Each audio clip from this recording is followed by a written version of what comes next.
Greetings and salutations, friends. Welcome to another glorious dev diary of Terra Invicta. Yes, indeed, by Pavois Interactives, the creators of the XCOM Long War mod. Yes, indeed, my friends. And it is a glorious day indeed because they have reached another stretch goal where we will have fully realized human armies doing battle with alien walkers and megafauna in 3D. Tastes good, don't it? Yeah. And today, my dudes, we discuss ship design. Yes, indeed. We know from their Kickstarter that they are going to be doing fully physics-based space combat. I cannot wait. Most devs, when they design space games, do some kind of weird, banking system where it feels like you're flying in an atmosphere. No. That's not what Pavois is going to do. Oh, no, boys. It's going to be full rocket surgery. Let's dive right in. All of your covert machinations on Earth and industrialization efforts in space are the path to building fleets of warships to destroy your enemies. Yes, indeed. At any time, you can design ships out of the modules that you have developed, and once you have a shipyard and the required resources, you can build the ships themselves. Ships are composed of 10 different elements, and they are as follows. Number 1, the hull. Each hull sets key values, such as the nose and hull weapon hardpoints, number of utility modules, and the total length of the hull. There are 12 different hulls for the human ships, ranging from 50-meter gunships to 300-meter titans. The following list does not capture the full range of difference and is simply a baseline. To touch on a few, a gunship has 1 nose hardpoint for weapons and 1 utility module. A destroyer has 2 nose hardpoints, 2 hull hardpoints, and 3 utility modules. And the dreaded Titan has 4 nose hardpoints, 6 hull hardpoints, and 8 utility modules. The second ship element is the power plant. The main types of reactors are fuel cells, fission reactors, fusion reactors, and my favorite, the most awesome sauce, antimatter reactors. Certain drives will require certain types of power plants, and certain power plants are only allowed if you equip certain drives. Very cool. Drives and power plants go hand in hand, as certain drives require certain power plants, and certain power plants are only allowed if you equip certain types of drives. Power plants will automatically scale up in mass depending on your drive requirements, and power plant designs have a maximum output, meaning they can't handle drives that are above a certain power rating. Ooh, they're getting down and dirty on this one. Finally, they have an efficiency rating, which will determine how much waste heat they have to handle with your radiators. The third element of your ship shall be the drive, which has 2 key values, thrust and exhaust velocity. Thrust and mass together determine your ship's acceleration, which will be critical in both the strategy and combat layer. For strategy, it determines how fast you can go somewhere, propellant permitting, and in combat, it's crucial for your ability to maneuver. Most drives will also be able to increase their thrust for the duration of combat for improved maneuverability. We also have exhaust velocity, which is fuel efficiency and will determine how quickly you use your fuel or propellant when thrusting. If your drive is powerful enough, no physical material can contain the drive plasma, and it will require a magnetic nozzle composed of magnetic fields strong and stable enough to direct that plasma. This is getting me all nerded up, I tell you what. There will also be something called open cycle cooling, where if your drive pushes out sufficient mass per second, you'll be able to pump most of your waste heat out of your nozzle instead of needing radiators. And the fourth element of your ship, speak of the devil, radiators! These expel waste heat from your ship, which is necessary in space, otherwise your computers and crew will melt. Your radiators will scale in mass based on your power plant size and efficiency. The game will model traditional fin-type radiators, dust and droplet radiators, and filament spike radiators. Advanced radiators expel more heat per unit mass. Be warned, your radiators cannot be armored and still work, so they are especially vulnerable in combat. And some are more vulnerable than others, although you will be able to retract them for a time if you have the heat sinks available in your utility slots. Now this right here sounds really awesome. I cannot wait to give this a try. Using radiators to dispel heat is something that most sci-fi doesn't really touch on very much. And if they do, they really don't make it a very important part of the game itself.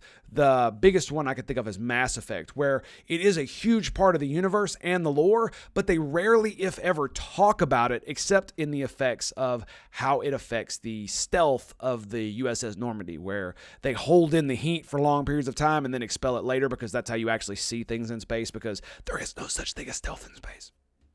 So I'm really excited to see how this really works, especially with the droplet radiators and the filament spike radiators. That sounds juicy. Oh, so juicy. The fifth element, of your ships is the batteries, which will store power for your weapons and other systems.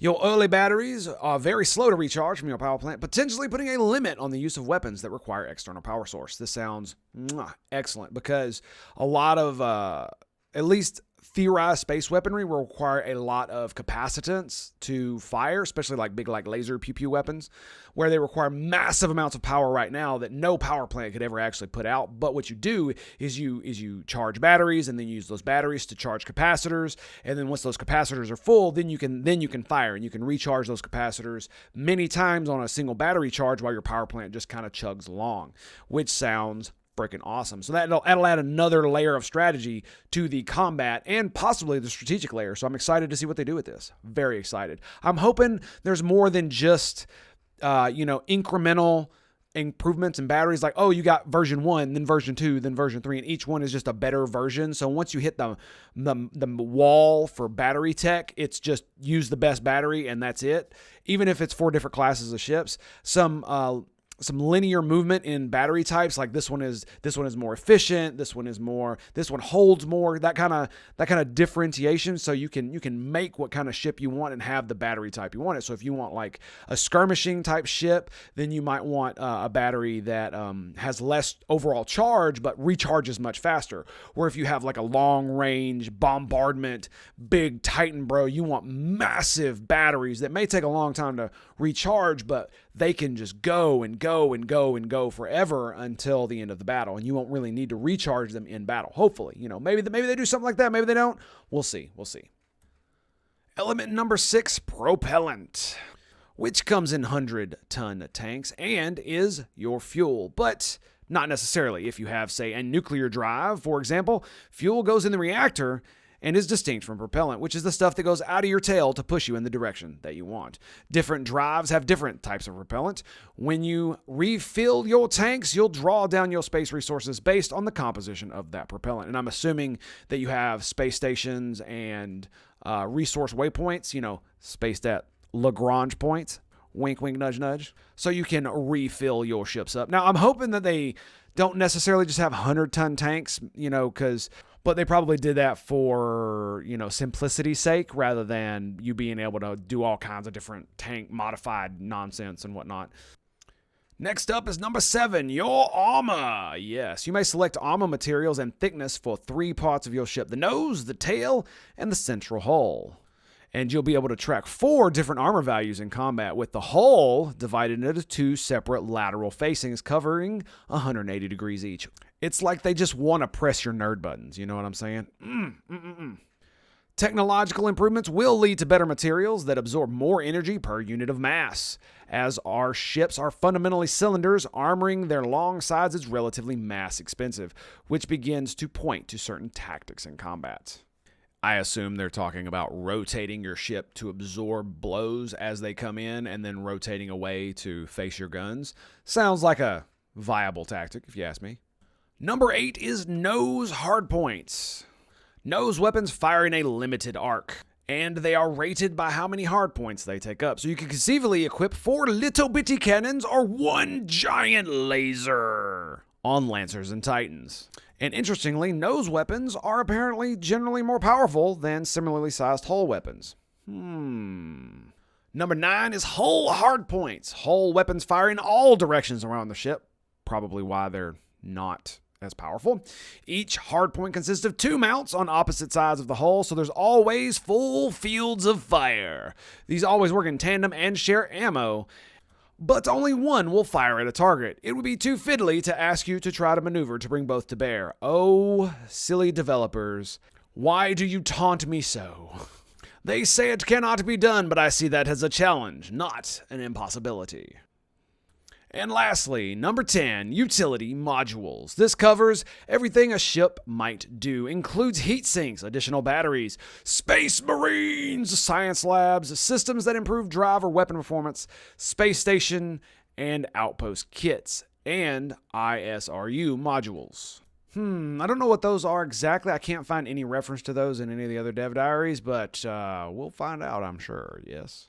Another critical value that comes out of ship design is angular acceleration. How quickly your ship can rotate its facing. Yes, this will be very important, I have no doubt. The game will internally calculate the moment of inertia, which is a product of mass and length. And this leads smaller ships to being more nimble than larger ones, of course. So flanking will likely be an important part of combat, which we expect this to keep smaller ships viable as the campaign goes on. And I would tend to agree with that. They will more easily be able to dodge projectile weaponry, including some plasma variants, and at longer ranges, laser weapons will lose their ability to do, much damage, and they may even be able to outrun or outmaneuver long-range rockets and or torpedoes. So, fun. An art note, each ship module will have at least 2 versions that you could choose from, and the devs thank the Kickstarter supporters for backing a second ship set. Yes, indeed, they hit that a while back, and I am very excited for that. The attached drive radiator weapons module will vary depending upon your loadout, and ships will have different coloring based on which faction is fielding them. Good to know. One of the things the devs are having to deal with is how to deal with all the crunchy numbers. When you're dealing with space, maneuvering, and combat, they get pretty big, including like how many millions of newtons of thrust your engines are putting out, and things like that. Or in my experience with nuclear reactors, how many BTUs of heat your nuclear reactor is pumping out. Yes, very compelling, I know.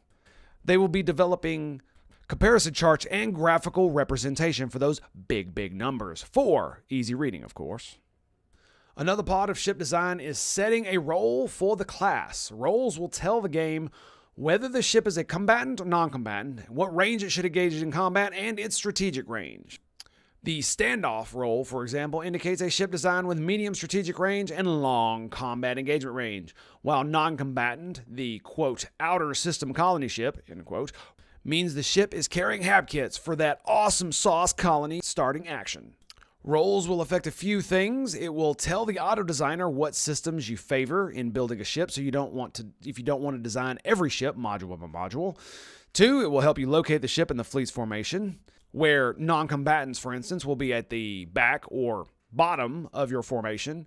And finally, it is useful as a marker for keeping track of all your various ship designs. You will have some constraints on what roles you set for your designs. You can't designate a colony ship without the right module, for example, but you also have some freedom. So if you want to build a short-range strategic, short-range combat ship, normally it would be called an interceptor. But you want to call it an attack bomber, so it will be long, so it will be placed differently in formations, and it will fight differently when you turn on the AI of the individual ship. You can do so. And that sounds pretty cool, so that means you could do some more interesting things with your ships, yeah? I can't really think of anything off the top of my head that you would be able to do with it, except what the developers have suggested here, or why you would do that with an interceptor, but you never know. That way, maybe you have a very important, highly technologically advanced ship that you don't want to just slam it into the fray of combat. You want to keep it back for the AI to do so, but once you take control of it, then you can put it where you want it in combat. That sounds pretty interesting. Next up, my dudes, we have weapons, which come in 6 types and have up to 4 sizes per mount type, which is nose and hull. Some weapons can only be used against enemy ships and HABs. Others can be used against missiles and projectiles, and some may be able to target both. So that would be point defense weapons for you scrubs out there. Weapons also have effective range value that represents the precision of their targeting systems. And these types are guns, good old-fashioned cannons. Yes, indeed, chemical slug throwers with performance characteristics similar to modern naval weaponry. Oh, yeah, low-tech, cheap, and don't drain your battery. Next up is missiles and torpedoes. These will chase your targets and are constrained by ammo limitations. Nuclear weapons are also among the warhead types. The difference between missile and torpedo in this context is mass. Missiles go faster, and have larger magazines, while torpedoes carry heavier warheads. Also doesn't drain your battery. And the difference does sound about right as far as realistic or authentic torpedoes and missiles go. Next up, magnetic weaponry. Yes, indeed. Covers rail guns and coil guns that launch high-speed projectiles that can be dodged or shot down. Can also be used in orbital bombardment. So this is where your ability to maneuver your ship past the enemy projectile weapons is going to be awesome, right? Yes, indeed.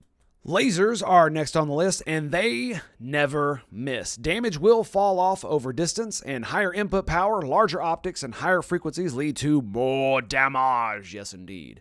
Can be used in orbital bombardment, with some limitations for high-frequency weapons trying to bombard through an atmosphere. There is only one thing to say about this. Pew pew! Particle weapons are up next, with short-range weapons that do severe damage to ships' internal components if it penetrates the ship's armor. If. Also effective point defense weapons. There you go, point defense. And last, but certainly not the least, we have plasma cannons. They are essentially high-speed, low-mass projectile weapons. Their design is based on what descriptions are available of real-world Shiva Star and Marauder projects. In practice, we're modeling them as long-range, low-rate-of-fire weapons that give a distinctive role in combat. Deep within the detect tree. All right, my dudes, that's going to be it for today's Dev Diary. Thank you for being here. I very much appreciate it. And I want to thank the devs at Pavois Interactive for making this game and putting out these Dev Diaries. They are very awesome, and I absolutely love it. You should check out their Kickstarter project, which will be down in the description below. And if you haven't already, you should go ahead and put down your money on this bad boy, because I tell you what, boys, it's looking like it's going to be awesome sauce. I am Tango Hotel, and you can find me on Twitch, where I stream every single day at 0700, that's 7 a.m. Central Standard Time for you non-military scrubs, at twitch.tv/Tango Hotel, that's twitch.tv/Tango Hotel. So until next time, my dudes, peace out.